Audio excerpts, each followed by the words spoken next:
Missy Jane is the alter ego of a married mother of four who was born and raised in Texas. She spends most of her time lost in worlds of her own making, alternately loving and hating such creatures as vampires, shapeshifters, archangels, and gargoyles, to name only a few. Missy, over to you.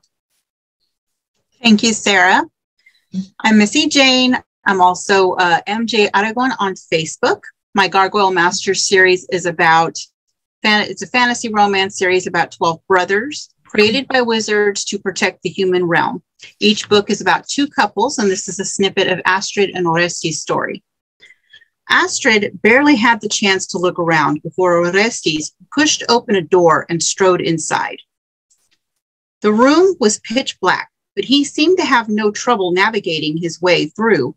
As he walked deeper inside, Astrid gasped and clung to his shirt when he leaned down and gently placed her on a soft surface. "If you don't let go, I can't light the fire." Amusement was unmistakable in his voice, and Astrid released his shirt in annoyance. She sat up on what she assumed was his bed while his shadowed form moved away from her and back toward the door. "Is this your room?" she asked, her whispered voice seeming to fade into the blackness. He closed the door, and she tried to ignore her spark of fear at hearing the lock turn.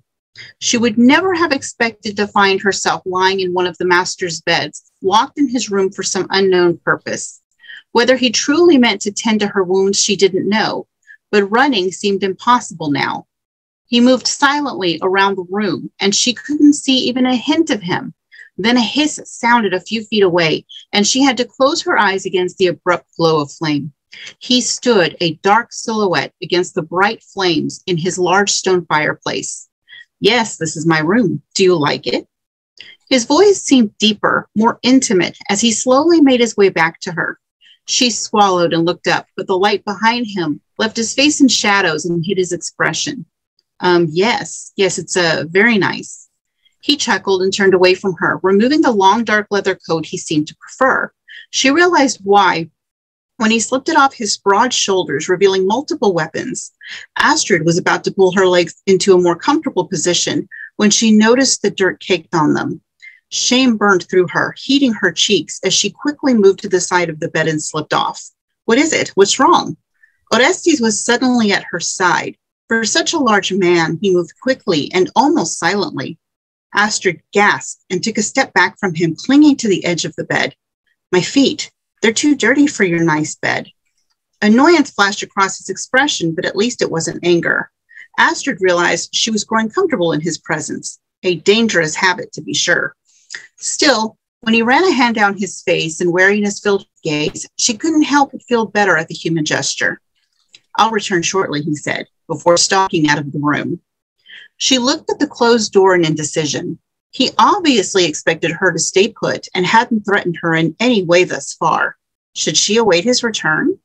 Doubts filled her, and she shivered as cold from the stone floor raced up her legs. The warm glow of the fire beckoned, and Astrid went willingly as she crossed the vast space from his bed to fireplace. She noticed Orestes' room was much larger than she had realized. Additional large tapestries lined the walls, and various furs covered most of the floor. Thick curtains covered the window, hiding the night from her eyes. His massive bed could easily sleep 6 people, even with the large man in the middle. That image sent a surge of jealousy racing through her, and she shook her head at her ridiculousness. The masters belonged to no women, especially not human women. It was said they left the realm to bed the race of warrior women in Kiva when the mood took them. The journey to the neighboring realm went from a 10-day journey to a matter of hours once the gargoyles spread their wings. Astrid shuddered at the thought. She'd only seen a gargoyle in flight once, and it had been an awesome sight. It still amazed her how their wings disappeared when they took human form. Aside from his bed, the only other furniture in the room was a wardrobe and desk. There was also a large chest at the foot of his bed, big enough for a human to fit inside. Astrid frowned and looked away from it. Her eyes landed on a desk piled high with books. She'd heard a servant mention a library somewhere in the castle. Astrid had taught herself to read simple words over the years and longed to own just one book. She secretly hoped she would be assigned to dust the library so she could at least look at them.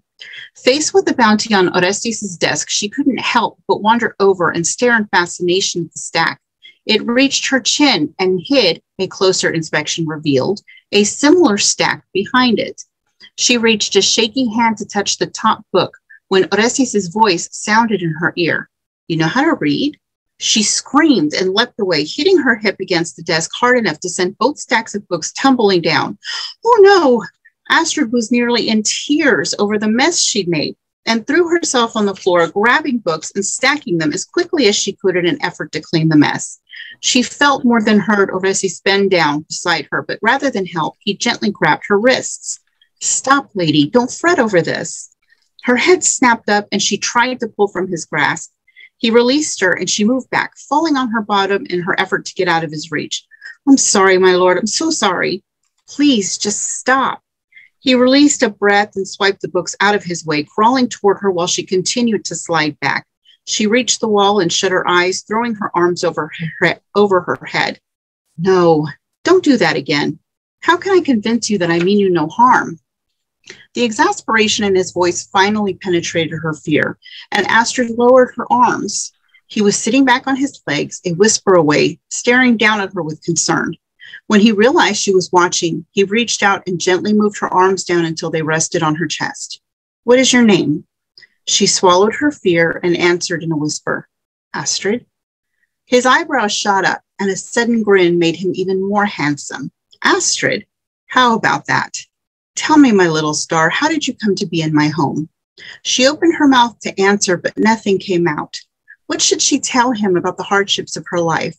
Would he really care that she'd been left all alone in the world with no one to care about her, no way to eat, nowhere to sleep? Those were the concerns of humans, and she was one of the lowest of the low, a peasant and servant. A master wouldn't care about that so long as she was safely in Halstrad and not in any danger. He frowned at her hesitation before sighing and leaning back. She closed her still gaping mouth while he stood and reached for her. "Come, I've arranged a bath for you." That got her attention. "Bath?" She eagerly grabbed onto his hand and he pulled her to her feet. Obviously sensing her excitement, he smiled and led her from his room. "Yes, a warm bath. Then I'll put a healing ointment on that wound. No sense doing that until you're clean." Shame colored her cheeks as she considered how badly she looked. Astrid knew she was plain, a little mousy-looking thing, small and insignificant, covered in dirt and bruises. She'd never expected to be so closely watched by a master. Orestes must think she was a mess, smelly and dirty from sleeping on the floor of the kitchens. Though she tried as hard as she could to stay clean, she wasn't given much opportunity to wash her body, much less her clothes. A bath would take care of the worst of her appearance, though she couldn't help the scars in her stature. With a sigh of resignation, she went willingly through a door across the hall from his room. I think I have a little bit of time just to say that my link goes to all of my social media, and there are currently 3 books available in this series. The 4th book is in the works.